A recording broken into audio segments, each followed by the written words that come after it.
Abusianfo I me mamo akwaba edeba Xposed so na hint abeto no e say me go through online na me hu post bia enam e say Christian Atsu do nyame emfa ne kra nsie ensensem bi rise concerning Christian Atsu adentia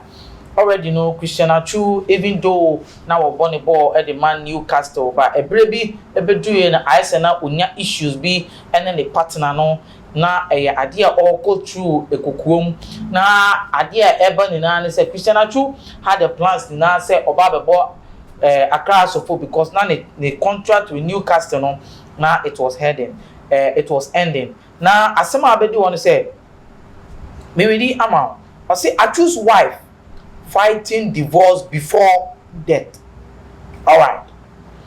I say information gathered online has said that the marriage between the late Christian Atsu and his German wife, Marie-Claire Rupio, hit the rocks. The revelation follows after the demise of the body, former Black Star winger, whose lifeless body was found under the rubble on February 18, 2023 in Turkey. Report claimed that the former Newcastle player spent 2 years of his life battling divorce. Christian Atsu tied a knot with his German wife in 2012, were blessed with 3 children, but unexpectedly the marriage began to deteriorate during the final stages of his contract at Newcastle, and the duo needed legal proceeding to go separate ways. When his mother-in-law moved in with them in the UK somewhere in 2021, Atsu's marital problems began. Atsu felt alone in the home as a result of the wife's increased focus on the mother. He sometimes found it challenging to play with his children because his mother-in-law has taken control of everything in the home, a source told Ghana Soccer Net. His wife objected to the idea because she believed that the player didn't want her mother to live with them, which is how their marital issues began. Atsu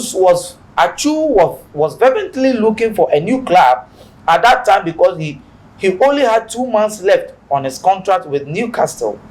The duo could not patch their differences, and Marie-Claire, a dancer, come singer, come actor, also had issue with the ex-Chelsea footballer. A Ghanaian lady claiming to have 2 kids with Atsu somehow gives credence to the accusation leveled against the former Magpies star. Atsu then moved to Saudi Arabia and signed for Al Raid after failing to find a club in Europe.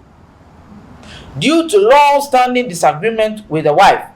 before he left for Saudi Arabia, the wife then used his absence to push for a divorce. He took the decision to return to Ghana due to injuries and deep informs in Saudi Arabia. He considered hanging up his boot but before that he had plans to play for boyhood team House of Folk, even if only for a season. But the divorce was on court, and the thought about alimony and child support weakened him spiritually. He decided to change his career plans at that point and also needed money to fund a ton of unfinished projects in Ghana. He then made a decision to put off his plans to don the rebel jersey in order to sign a lucrative deal with another European team. Hatayspor was his only choice and so decided to relocate to Turkey. Remember that before moving to Saudi Arabia, he turned down a rich offer from a known Turkish club because he wanted to spend his final years with Heart of Oak. If the divorce proceeding hadn't begun, Atsu would have returned to Ghana, be playing in the Ghana Premier League. Na ebusianfo ensema ebetuo ni na ameridi ediama no say Christian Atsu ene ne woman no eware no omware 2012. Na around 2021 no ena Christian Atsu ne yere no emaame obi be se na asew eye se oba betena omonchen e wo mfie. Na asew no betena afie no Christian Atsu started feeling lonely. Obi be ka say he's feeling alone. Mpempi no ohwe embofo man a omo lifestyle no ente say ebia African ni ba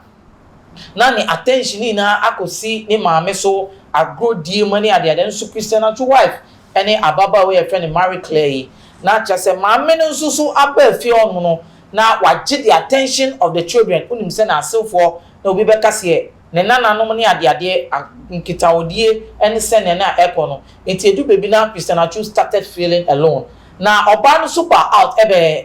claims enam etwe so oba no so feelings no Christian Atsu enye se wo feeling alone na anso ase me ma me ba fie no unye interested won se emema bi so a won pese eja ono ware ana oba bi kra no ware a on pese any third party say ebeye busuani bia eba spending more time ewo emra matrimonial home honom na omotini ade etina already no Christian Atsu no was starting finding problems ewo marriage ni mu dada but na kukuo mu den asem enti edu baby no na Christian Atsu aka 2 months obe signing off from Newcastle enti time na obe ending the career ewo the football plans contract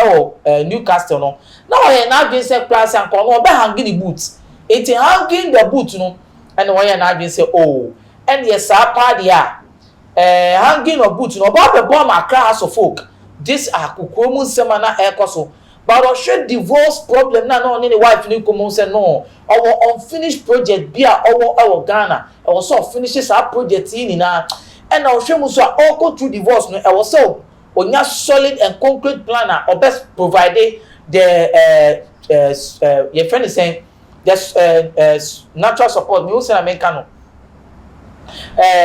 provisional support say only obi ejai e wo abrochira na che say yema wo some support e de ma embofra ne ene ade itina wadwen san nwoma ne hu nyina san nwoma na wadwen ho no e na mane say only okay sadia obe try say obe feda above for other clubs into for that 2 months in na wo pe clubs obe bo e Europe when tuni anya den enya enti na che say also tinini e de ko Saudi Arabia but of course Saudi Arabia so no form na Christian Atsu ekita no ansa anko yie se ne wo ye den ope no enti Christian Atsu ko do Saudi Arabia no yes o sa return back in so time na obe ko Saudi Arabia no yen kan hu say anka enye ni marital issue na ekoso na take team bi eba Christian Atsu nche eye wona din say omo the lucrative deal na chese seke wo mu pa but that time instead of saying no person hanging the boot due to marital problems na dey no bebo ma Accra of Folk no or turning down that Turkish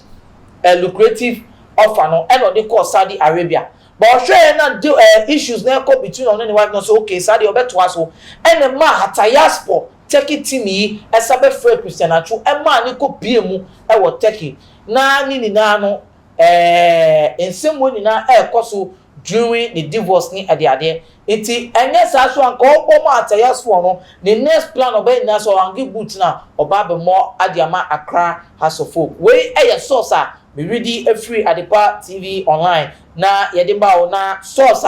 free Ghana Soccer Net won say ensemba say no hu ensebe enyo nipa bia na nsem ode beto abonten na so edu baby na asam no eto chem kakra na ekofo e de abeba ye den ekofo de hint e ba abonten enti we no ene hint bia enam framem ankofo e de na modun kunukun se Christian Atsu kra no na one ni woman no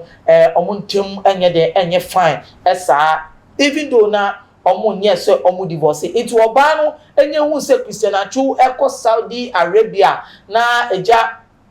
onye away from home no oba no so say she would take that advantage now or they are filing for divorce that was in sama na enam kukom from the source ameye den me ready at the amount ebusia for aha Xposed GH me dey enkaibo na asemi ebro me dey limo elikem kwame amega obetumi afreme efoken that's ene ebese share macrow bye bye.